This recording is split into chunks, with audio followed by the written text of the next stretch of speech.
할렐루야. 아멘. 할렐루야. 아멘. 주님을 찬양합니다. 아멘. 승리하셨습니까? 아멘. 예. 이제 본 중에서 오늘이 가장 아름다운 것 같아. 자, 오늘은 재앙을 그치게 하는 기도. 참 하나님이 얼만큼 놀라우신가. 오늘 말씀 속에서 각자 여러분의 하나님을, 각자의 하나님을 만나시기를 바랍니다. 지난주 중에 마음이 굉장히 힘들었어요. 마음이 힘들어가지고 이것을 어떻게 해야 되지? 미래가 안 보이고 앞으로 진척해 나갈 수도 없는 거고 이것을 할 수도 없고 저것을 할 수도 없고 너무나 마음이 힘들었어요. 그럴 때 어떻게 해야 될까요? 우리는? 예, 중보가 딱 떠오르는 거예요. 이제 이건 오토매틱이야. 그래서 하나님 누굽니까? 누가 이렇게 힘들어 합니까? 누가 이렇게 절망 속에서 헤매고 있습니까? 하나님, 그를 위로하시고 그를 세워주시고 그리고 또 그에게 하나님이 계시다는 것, 하나님은 지금도 살아서 일하시고 역사하시고 그를 주목해 보고 계신다는 것을 알 수 있도록 하나님 그를 만져주십시오 라고 기도를 했어요. 근데 이게 오래 가는 거예요. 주일 오후서부터 그렇게 됐는데 월요일 가고 화요일 가고 그러고 나서 참 오래 간다 그랬는데 전화가 온 거예요. 그래서 어느 목사님이, 여자 목사님이 나하고 연배가 거의 비슷한데 교단은 달라요. 우리 교단이 아니고. 그런데 그 목사님이 전화를 와가지고 목사님, 난 너무 힘들어. 목회도 지금 못하겠고 나 내려놓으려고 지금 정리해서 내놨는데 사람들이 몇 번 와서 계약까지 하려고 그랬는데 그것이 안 되고 그래서 지금 성도들도 다 떠나갔는데 목회도 안 되고 너무 힘들어요. 그러면서 자기의 이야기를 하는 거야. 자기 아들도 발이 부러졌고 본인도 지금 발이 부러져 가지고 지금 기부스를 했는데 지금 1년을 기부스를 한대요. 이 뼈가 또 그분이 장애를 가지고 있어서 뼈가 약해 가지고 그래서 참 안타까운 이 현실을 보면서 그분의 목회에 대해서 쭉 이제 이야기를 하고 개인의 삶에 대해서 이야기를 하고 그리고 거기서 이제 하나님이 성령께서 주시는 것 가지고 상담을 해서 한 2시간 정도 이제 통화를 했어요. 2시간 정도 통화를 하고 목사님은 좀 우리 교회를 좀 와가지고 좀 상담을 좀 했으면 좋겠다. 그런데 그 목사님은 나한테 양 목사님한테 몇 번 전화로 통화를 하면 되겠지 라고 이제 간단하게 생각하는 거예요. 근데 우리는 무엇이 바꿔줘야 돼요? 그 사람이 가지고 있는 사고의 이 사고, 뇌의 회로를 바꿔야 돼. 회로를 바꿔놔야 되거든. 이게 습관이 된 뇌의 회로를 한 번에 바꿔지지 않잖아요. 그러니까 그 고집이 센 나이도 많지 장애를 가졌지 그러니까 얼마나 고집이 세겠어요. 자기 아집이 강한 그 사람과 내가 영적 전투를 이제 해야 되는 그러니까 한두 번 해가지고 안 되는데 이분은 그런 거예요. 목사님 나중에 카톡이 와가지고 제가 맛있는 식사를 대접할 테니까 언제 한번 오세요. 그러니까 자기는 여기 차가 있어도 못 온다 이거야. 다리가 부러져서. 그러니까 나보고 나오라는 거예요. 제가 대답을 했을 것 같아요? 안 했을 것 같아요? 당연히 안 하죠. 당연히 안 하죠. 근데 그분만 멀은 게 아니라 지금 하나님은 나를 주목해 보고 계시는 거예요.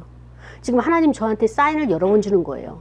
경남 거창에서 와서 세미나를 해달라고 연락이 오는 거예요. 근데 그때 크리스마스 날 가가지고 아주 혼쭐 났잖아요. 이 치열한 영적 전쟁에서 혼쭐 나가지고 다시는 안 가고 싶은 거야. 거기서 알코올 중독자가 4명씩이나 있다고 내려와서 해달라고 하는데 목사님 차 한 대로 그냥 와요. 여기서 1박 2일 합시다. 근데 그 목사님은 나 서울까지는 운전할 수가 없어. 그러니까 이 서로가 이제 내려와라. 나는 여기 도구가 다 있으니까 여기서 해야지 딴 데 가면 낯설잖아요. 그러니까 나는 올라와라. 그 목사님은 내려와라. 그래서 이제 그 첫 번째 사인을 하나님이 주셨어요. 근데 제가 은근슬쩍 이제 그걸 넘겼어요. 그 몇 주 됐는데 몇 주 안 돼가지고 이 목사님이 연락이 끊긴 목사님이 이 연락이 와가지고 자기 고양시에 있으니까 고양시로 좀 와라. 이제는 거창보다는 가까워졌어요. 그래가지고 제가 대답을 안 한 거예요. 입을 다물고 대답을 안 했어요. 왜냐하면 대답하면 가야 되니까. 그리고 나중에 어떻게 됐을까요? 마음이 찔릴까요? 찔리지 않을까요? 안 되는데 이거 분명히 첫 번째, 두 번째 단계예요. 이제 마지막 보러 하나 남았는데 안 되는데. 예. 그래서 우리는 다 같은 차원에서 하나님의 훈련 속에 이렇게 엮여져 있어요. 저 사람만 보여지는 것이 아니라 그것이 나의 것이에요. 나는 거기까지 가야 되는데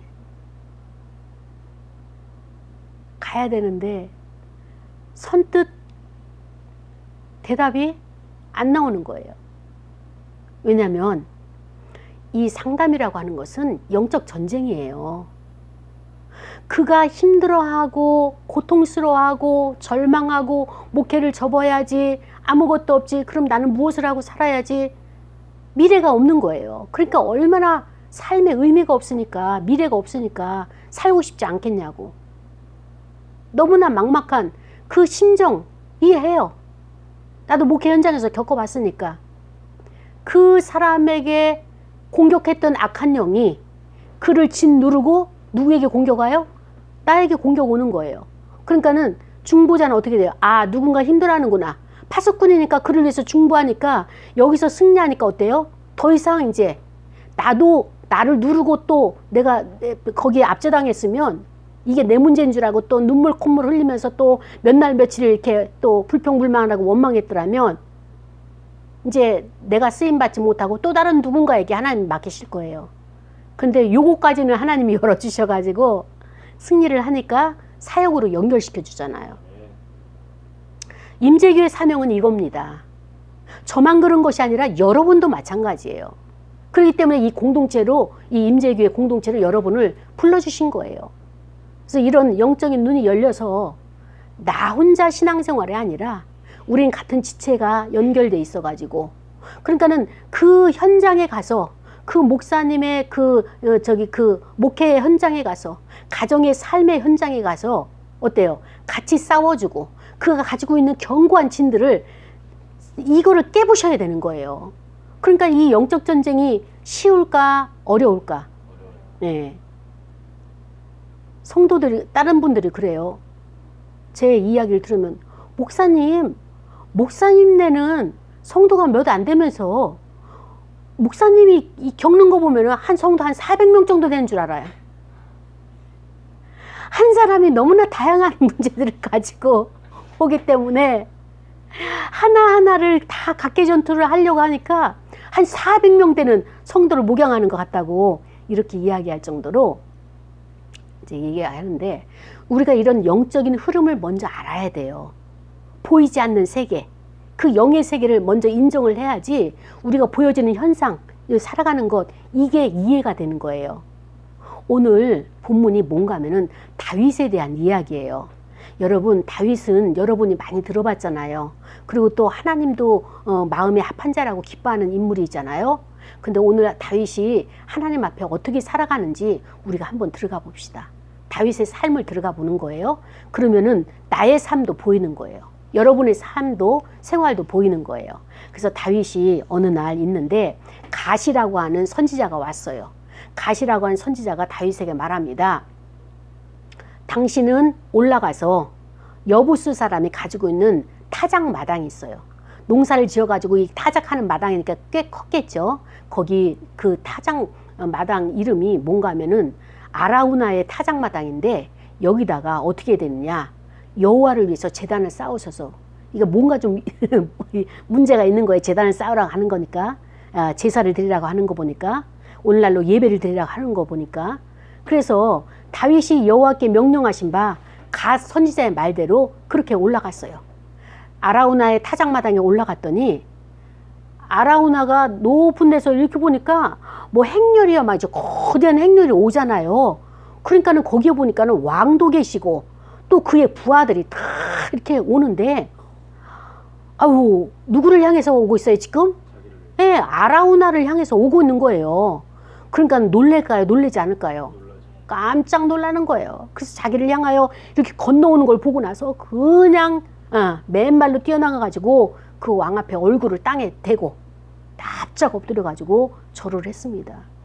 그러면서 이 아라우나가 이제 이 왕께 이야기하는 거예요. 어찌하여 내 주 왕께서 여기 종에게 이렇게 누추한 곳까지 임하십니까? 라고 이제 질문을 했어요. 그때 다윗이 말합니다. 내게서, 아라우나 너에게서 타작마당이 있다는 것을 알고 있다. 그래서 내가 그걸 사겠다. 그래서 내가 그 타작마당을 사가지고 여호와께 제단을 쌓는데, 제사를 드리는데, 예배를 드리는데 내가 거기에 사용을 하겠다. 바치겠다. 그래야지 지금 우리나라가 지금 너무나 지금 힘든 상황에 있다. 백성들이 지금 하나님의 재앙이 임해가지고 이제 그 재앙을 그치게 해야 되기 때문에 내가 제사를 드리러 여기까지 왔다. 이제 이렇게 다윗이 이야기를 했어요. 그때 아라우나가 뭐라고 얘기하는가 하면 다윗 왕에게 제가 소원이 있습니다. 제가 소원이 뭔가 하면은 나의 왕 다윗 왕은 좋게 여기시는 대로, 쉽게 말하면 왕이 원하는 대로 모든 것을 다 취하십시오. 다 가져가십시오. 다 사용하십시오. 번제에 쓸 나무는요, 여기, 제물은 여기 소가 있고요. 또 그거를 할 수 있는 뗄나무는요, 저 마당질하는 그 도구도 있고, 또 소의 멍에도 있으니까 장작도 충분하고, 제물도 충분하니까 다 사용하십시오. 그러면서 이 아라우나가 거기다가 첨부하여서 어떻게 이야기하는 거면, 왕이시여, 제가 이것을 다 드립니다. 그리고 왕께서 지금 하고 있는 이 제사, 이 왕께서 여호와 하나님께 드려지는 이 제사를 통해 가지고 하나님께서 왕의 이 제사를 기쁘게 받으시기를 원합니다. 라고 축복까지 해주는 거예요. 이 아라우나가. 괜찮은 인물이죠. 인격이. 그래서 왕이 아라우나에게 그래? 고마워. 이게 아니라 아니야. 그러면서 다윗 왕이 그렇지 아니하다 라고 말씀하시는 거예요. 그러면서 내가 값을 주고 너에게서 살 것이다. 아라우나 너의 것을 내가 강제로 취하지 않고 거저받으려고 하지 않냐고 반드시 값을 줘가지고 내가 살 거야. 그러면서 내가 이제부터는 값 없이는 내 하나님 여호와께 번제를 드리지 아니할 것이다. 다윗이 왕이 그렇게 말을 하고, 그래서 다윗이 거기 아라우나 타작마당에 얼마를 지불했느냐, 은 50세겔을 타작마당과 그 다음에 그 소 제물을 사용하는 것을 샀어요. 그리고 그곳에서 여호와를 위해서 단을 쌓았어요. 제단을 쌓고 거기서 번제도 드리고 그 다음에 화목제를 드렸더니 어떤 일이 생겼느냐, 그 위에 어떤 일이 발생했느냐, 여호와께서 그 땅을 위한 그 기도를 들으심에 이스라엘에게 내리는 재앙이 스톱, 그쳤더라. 이 말씀이에요. 이것이 오늘 본문인 것입니다. 이 말씀은 오늘 저와 여러분에게 주신 하나님의 말씀인데, 자, 여러분, 다윗이라는 인물을 우리가 본다면 참 왕이고 하나님이 그렇게 마음이 합한 자로 좋아하셨고 부족함이 없잖아요. 그쵸? 부족함이 없죠.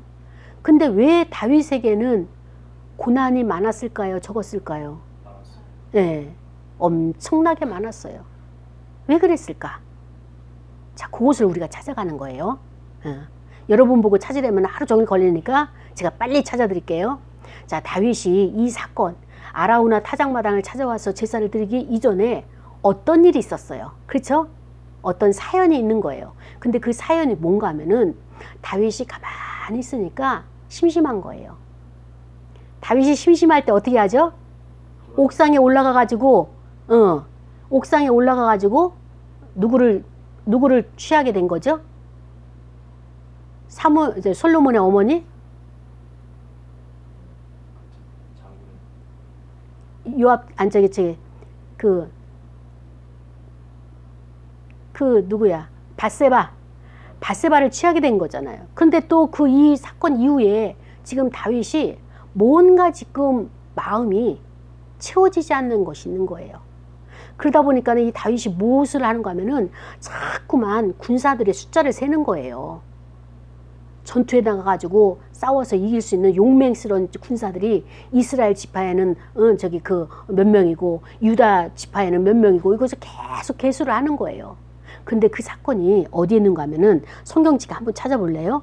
자, 사무엘하 24장 1절 찾았어요? 자, 그럼 우리가 한번 같이 합독을 합니다. 사무엘하 24장 찾았어요? 24. 네, 자, 1절만 다 함께 여호와께서 다시 이스라엘을 향하여 진노하사 그들을 치시려고 다윗을 격동시키사 가서 이스라엘과 유다의 인구를 조사하라 하신지라. 자, 여호와께서 다시라고 했어요. 여기 다시 이스라엘을 향하여 진노하사. 예전에도 하나님이 진노하신 적이 있죠. 근데 지금 다시 진노를 하신다는 거예요. 그러면서 그들을 치시려고 어때요? 그들에게 징계를 하시려고 누구를 격동시켰어요? 다윗의 마음을 격동시킨 거예요. 근데 다윗의 마음이 격동이 돼가지고 한 일이 무엇이냐? 가서 이스라엘과 유다의 인구를 조사하라 하신지라. 자, 이제 다윗이 날마다 무엇에 신경 썼다고 그랬어요? 인구 숫자. 군사가 몇 명이고 백성이 몇 명이고 이거를 계속 숫자를 세야 되는 거예요. 그런데 이것이 다윗이 하고 싶어서 한 것이 아니라 여호와께서 어떻게 했어요? 다윗의 마음을 격동시켰다고 그랬어요. 다윗의 마음을 움직였다고 그랬어요. 그래가지고 이 다윗이 어떻게 했느냐? 이스라엘 백성들이 몇 명이냐? 그러면서 계속 조사를 하고 그래서 안 되겠다 그래가지고 누구를 불렀느냐? 요압 장군을 부른 거예요. 군대의 요압 장군을 불러가지고 말을 합니다. 너는 이스라엘 지파의 모든 지파 가운데로 다니면서 단에서부터 부엘세바에 이르기까지 모든 인구를 조사해가지고 나에게 보고하라 이렇게 이야기를 했어요. 그랬더니 요압 이 장군이 뭐라고 이야기하는가 하면은 왕께 아뢰입니다. 그러면서 이 백성이 얼마든지 왕의 하나님 여호와께서 100배나 더하게 하사 내 주 왕의 눈으로 보게 하시기를 원하나이다. 그런데 내 주 왕은 어찌하여 이런 일을 기뻐하시나이까? 자, 요압의 말에서 다윗이 지금 어떤 상태인지를 보게 하는 거예요. 왕이 명령을 했어요. 너 요압아, 이 나라 저 끝에서부터 저 밑에 끝까지 인구를 다 계수를 하라 그랬더니 요압이 뭐라고 얘기하는가 하면은 대통령이시여 왕이시여 걱정하지 마십시오. 이 나라의 숫자가 줄어드는 것이 아니라 국민의 숫자가 줄어들고 그 다음에 장수의 숫자가 줄어든 것이 아니라 하나님께서 복을 주셔가지고 100배나 더 넘치게 이렇게 숫자가 증가했습니다.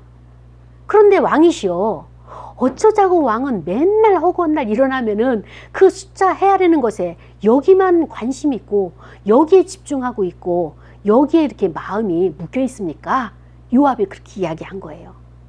그러니까 지금 요즘 다윗이 어디에 신경 쓰고 있는지를 요압은 알고 있어요? 모르고 있어요?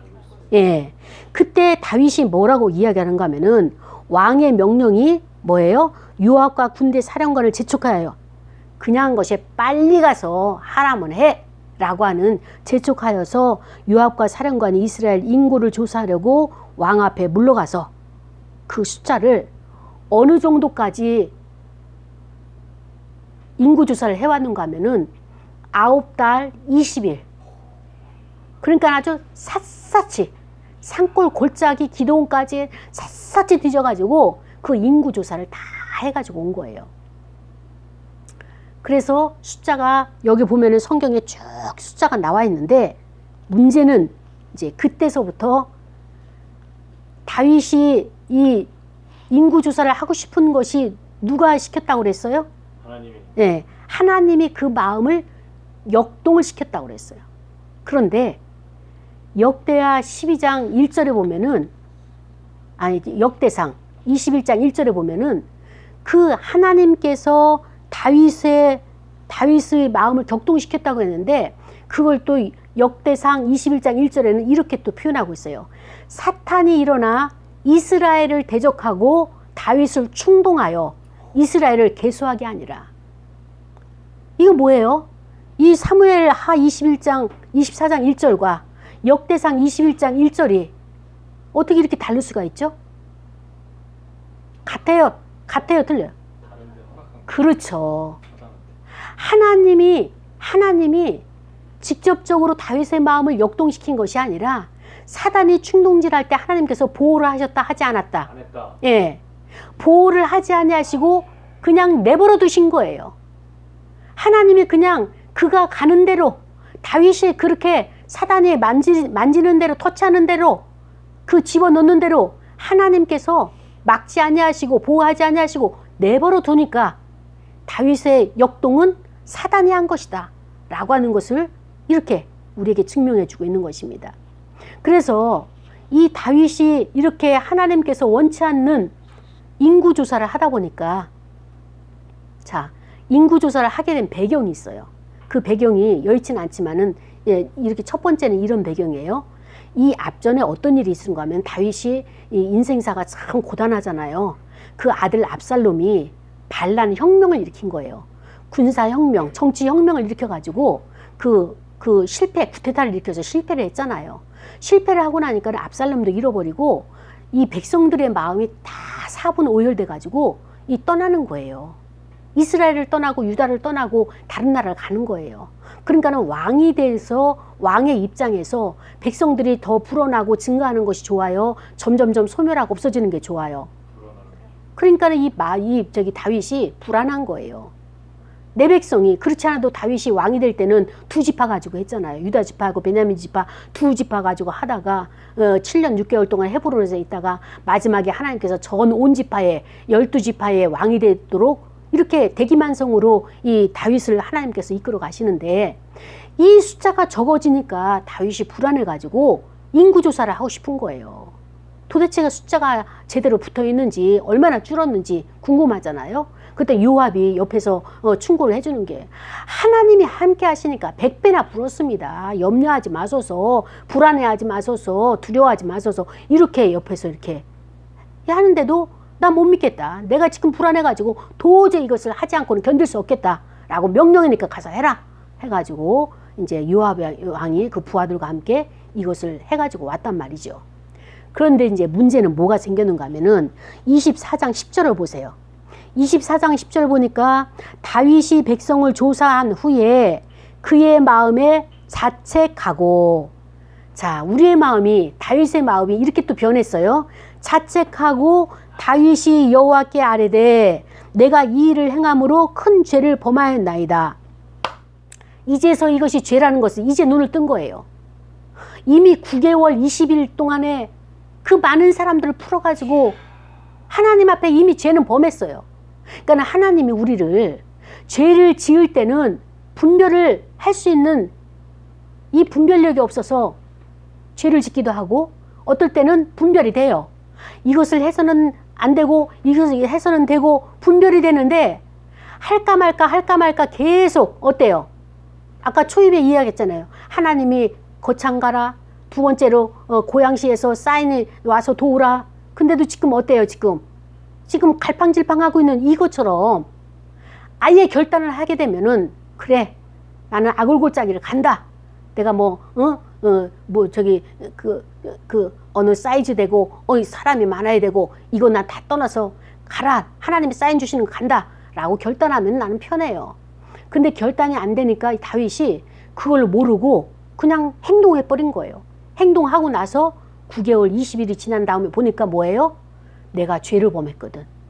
이것이 하나님이 기뻐하지 않는 것을 해서 내가 큰 죄를 범하였나이다. 이렇게 고백하는 거예요. 여호와여, 이제 간구하옵나니 종의 죄를 사하여 주옵소서. 내가 심히 미련하게 행하였나이다. 자, 죄를 짓는 것은 어떤 행위예요? 죄를 짓는 것은 어떤 행위예요? 여기 미련한 거예요. 지혜가 아니라 하나님의 지혜를 갖게 되면은 내가 죄를 범하지 않는데, 하나님의 지혜가 아니라 미련함을 갖게 되면은 내가 어떻게 돼요? 죄의 자리에 빠진다는 거예요.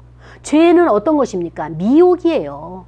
어마어마한 세력이 있는 것도 아니고 능력이 있어서 나를 갖다가 어떻게 나를 하는 것도 아니고, 작은 미혹이 나를 죄에 빠지게 하는데, 다윗의 고백을 빌어서 본다면 죄에 빠진다는 것은 미련한 짓이다 라고 하는 것을 지금 말하고 있는 것입니다. 그래서 하나님께서 이 다윗에게 마음이 섭섭함이 있는 거예요. 아까 압살롬에 의해 가지고 인구조사를 하려고 해서 자기 마음 편안고자 하려고 하는 그 다윗 왕의 그 마음이 있잖아요. 또 두 번째는 뭐냐면은, 이제 왕이 이제 나이가 들어서 이제 그 임기 말년이 된 거예요.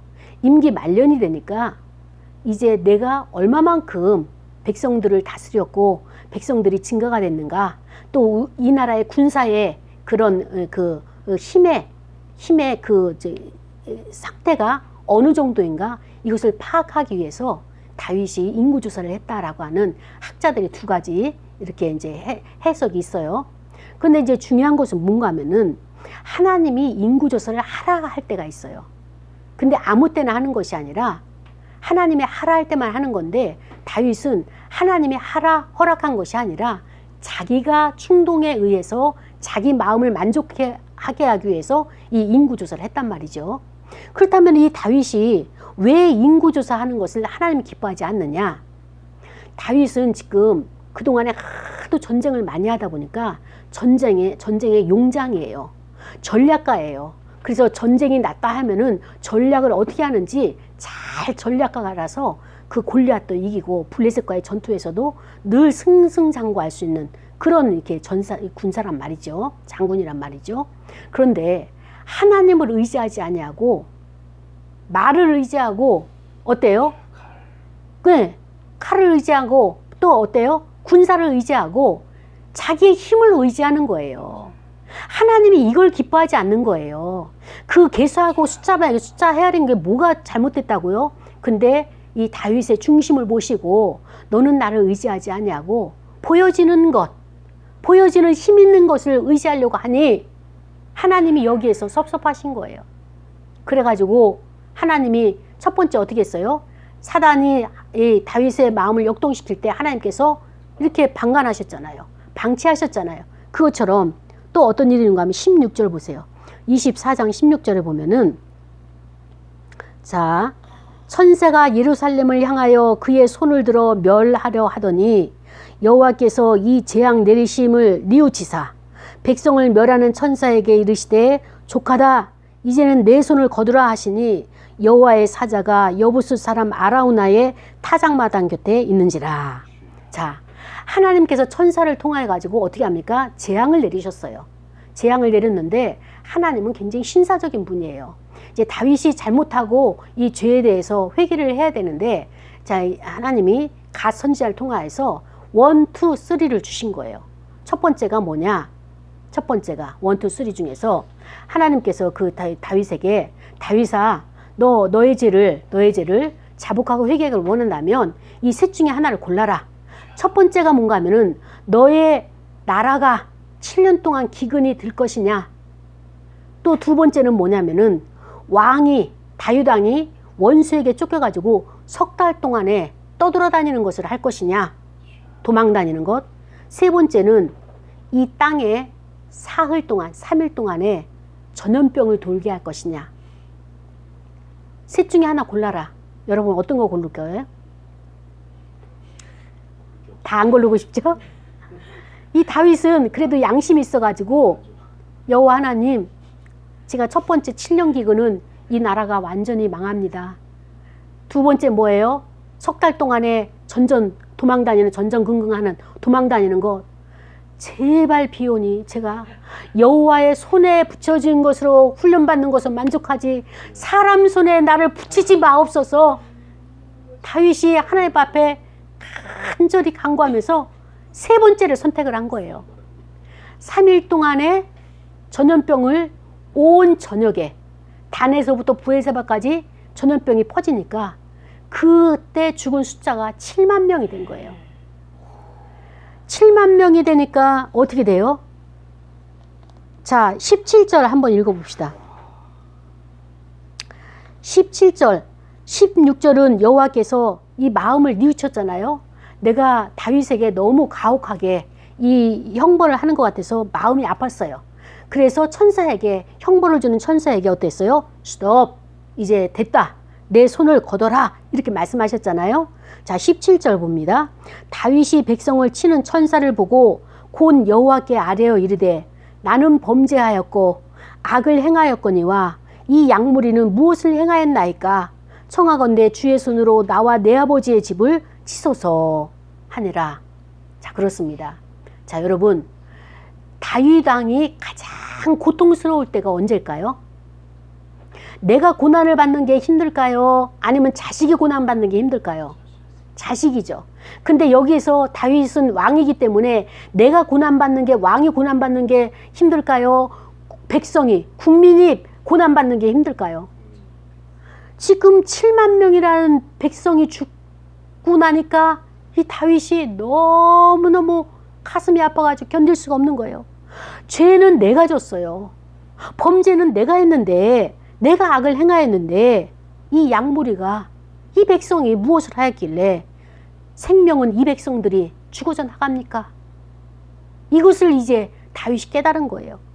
그래서 주의 손으로 나와 차라리 내 아버지 집을 치소서, 우리 가문을, 우리 혈통을 치소서.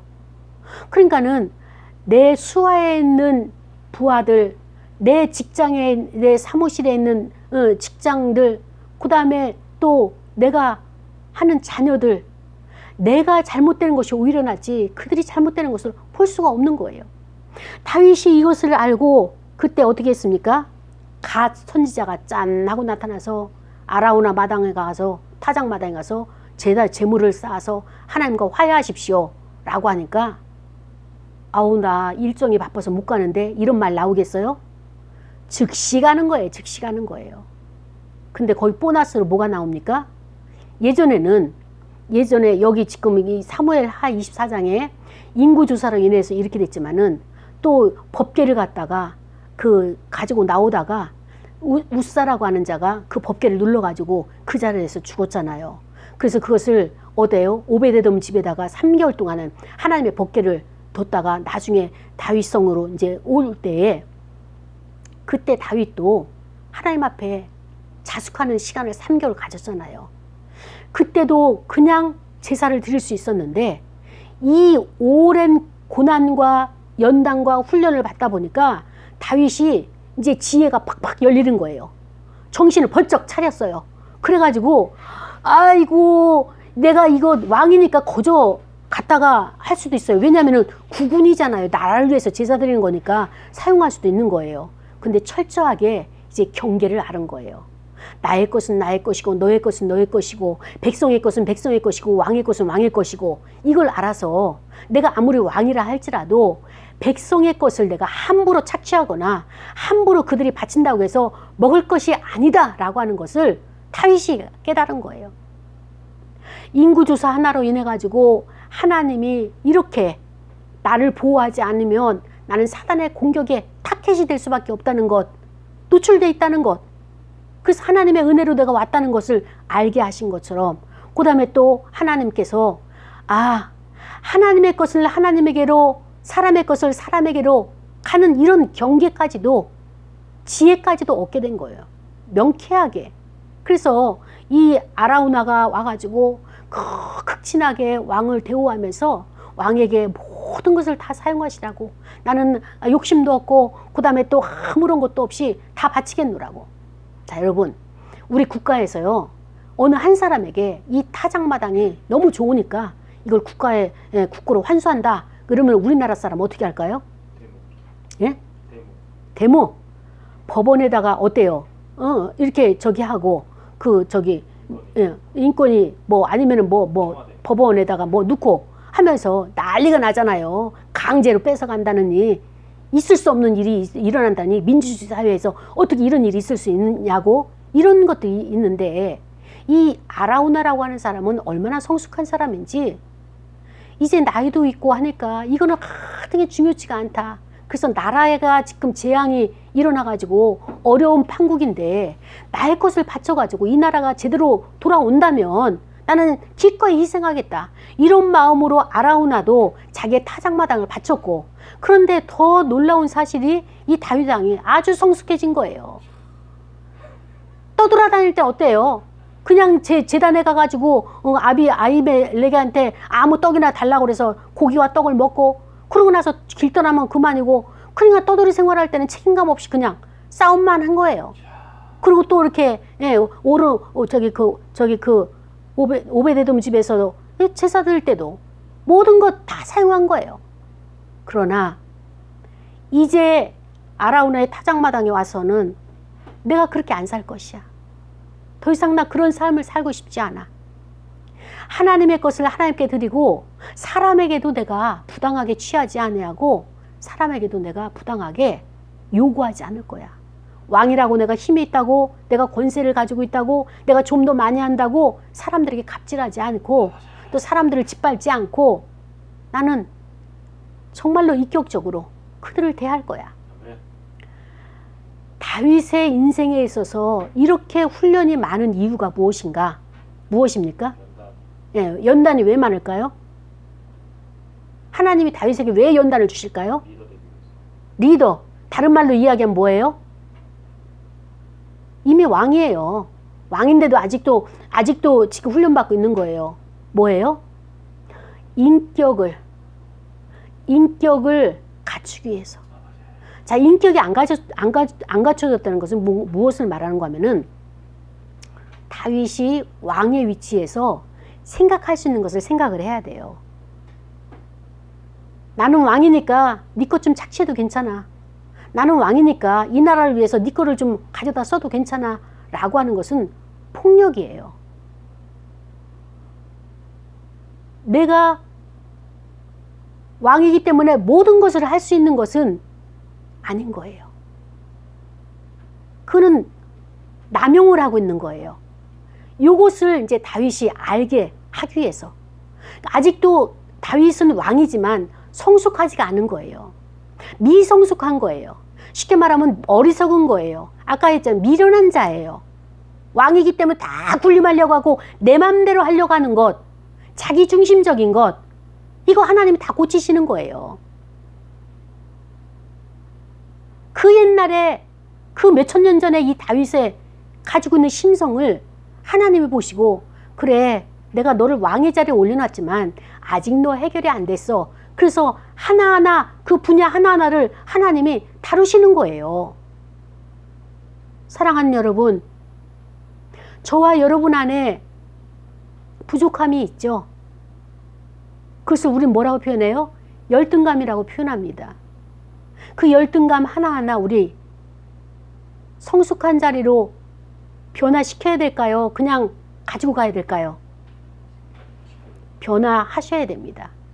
하기 위해서는 어떻게 돼요? 하나님의 강제로 이렇게 끌어내기까지 기다리실래요? 아니면 내가 토설하면서 고백을 하면서 이 문제를 내가 어때요?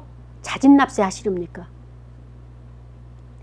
내가 자진납세 하면은요, 내가 결단했기 때문에, 결기가 됐기 때문에, 내 의지로 결단했기 때문에, 아, 어차피 난 이거 버릴 거야. 어차피 나는 여기에 대해서 내가 죄를 졌어. 다윗이 그걸 깨달았잖아요. 죄 졌으니까 어때요? 하나님, 여호와여, 나 죄인입니다. 고백하는 거예요. 어떻게 달리 방법이 없는 거예요. 우리가 할 수 있는 것은 고백밖에 없어요. 고백하고 다윗도 인정했잖아요. 그랬더니 하나님께서 어떻게 했어요? 그래? 그러면 제단 쌓아라. 이 번제와 화목제를 드리는데, 번제는 뭐예요? 너의 각을 떠가지고 이제 너의 생각과 너의 사고와 이 모든 해석과 너의 프레임, 이 모든 내의 회로 이것을 다 각을 떠가지고 잘된 것과 상한 것과 어그러진 것과 그 다음에 또 쓰지 못할 것들, 이런 것들을 하나님이 다 손보시는 거예요. 그러니까 나는 여기 익숙해져 있는데 이 회로를 고치려니까 내가 어떻게 할까요? 괴로울까요? 기쁠까요? 괴로울까요? 기쁠까요? 고통스러운 거예요. 고통스러워. 너무너무 고통스러운 거예요. 내가 해보지 않은 것을 하려니까 고통스러운 거예요. 다윗이 이제까지 그런 삶을 살아온 거예요. 밧세바 사건서부터 시작을 해가지고 애를 잃어버렸지. 그 다음에 또 여기에서 이런 사건을 통해 가지고 하나님이 작은 것 하나까지도 리더자로 세우는 자에게는 하나씩 하나씩 다 이것을 만지시는 거예요. 그래서 우리를 어떻게 합니까? 온전한 사람으로, 온전한 인격으로, 성숙한 자로, 그래야지 우리가 천국에 갈 수 있는 거예요. 만약에 이것이 안 된다면 어떻게 합니까? 이제 몸으로 아플 거예요. 하나님이 1차, 2차, 3차. 근데 하나님이 공포의 하나님이냐? 우리에게 벌을 주고 징벌을 주시는 그런 하나님이냐? 아니에요. 하나님은 나를 바르게 세우고 나를 온전케 하여서 하나님의 영광을, 하나님의 복락을 누리도록, 함께 너와 내가 함께 이 복락을 누리도록 하기 위해서 우리가 이렇게 살아가는 것이, 이것이 하나님의 뜻이 아니라는 것을 알게 하기 위해서 이런 인생의 과정을 허락하신다는 거예요. 그렇습니다. 어느 누구 하나 하나님 앞에 온전한 자가 없어요. 나는 이 문제가 있다면 다른 사람은 저 문제가 있는 거고, 다른 사람이 그 문제가 있으면 또 다른 사람은 또 다른 문제가 있는 거고, 다 그런 문제들이 있는 거예요. 우리가 잃어보건대 다윗이라고 하는 사람은 굉장히 내적인 상처가 많은 사람이다, 적은 사람이다? 많은 사람이에요. 우리가 몇 주 전에도 다윗에 대해서 한번 심도 있게 깊이 들어갔잖아요. 상고를 했었잖아요. 그렇죠? 형들 사이에서 그 아버지의 사랑받지 못한 그 다윗의 그런 마음, 가난한 마음, 정말로 이렇게 그 결핍된 마음, 그것이 지금 이 왕을 그 국정을 다스리면서도 다 나타나는 거예요.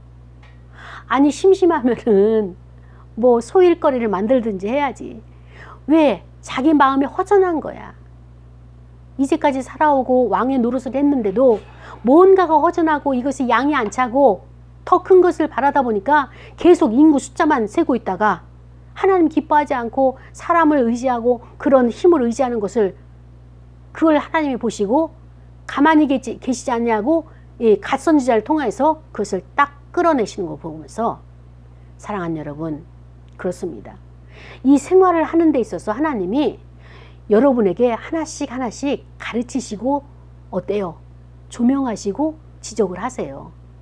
근데 우리가 고칠 게 많을까요? 고치지 않을 게 많을까요? 누구나 다 고칠 게 많아요. 이 많은 것을 어떻게 한꺼번에 고쳐요?